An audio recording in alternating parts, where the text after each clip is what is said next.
Ini kisah nyata di masa lalu. Makanya sering baca tuh yang baik-baik lah, kisah salafus saleh, orang-orang saleh di masa lalu. Ada seorang hamba rajin salatnya. Ini sahih riwayatnya, sahih. Rajin salat. Tapi yang menarik tertuliskan, ya, ketika malaikat itu mendapat informasi, ya aras tertuliskan. Ini termasuk bagian dari ahli neraka. Tapi salat. Perhatikan ya, nanti terkait juga dengan hadis, kalau Anda baca Al-Arba'in, nomor hadis yang keempat itu, ya, terkait dengan bab takdir.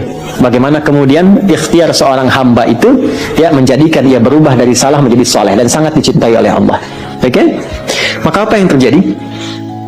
Bapak Ibu sekalian, tiba kemudian si malaikat itu, ini kisah sahih yang sampai, lalu menyampaikan, kasihan pada orang ini, kok kelihatannya ibadah tapi tertulis ahli neraka.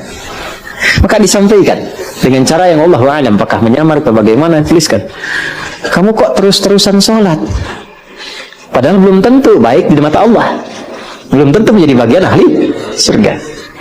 Perhatikan jawabannya, tujuan saya sholat ini bukan karena surga atau neraka.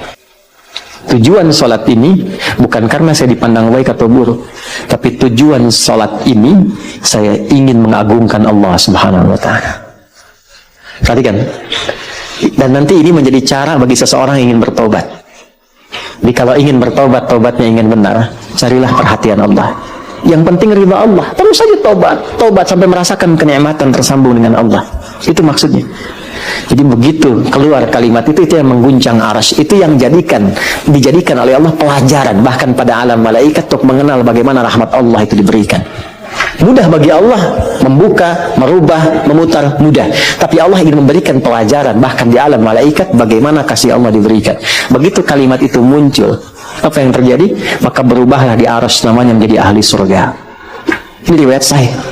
Berubah menjadi apa? Ahli surga. Padahal Allah tuh maha mengetahui, gampang aja tinggal dirubah ahli surga, tidak. Tapi Allah ingin memberikan informasi bahkan di alam langit kepada para malaikat betapa tingginya rahmat Allah memberi kesempatan pada setiap hambanya untuk kembali kepada Allah dalam kebaikan.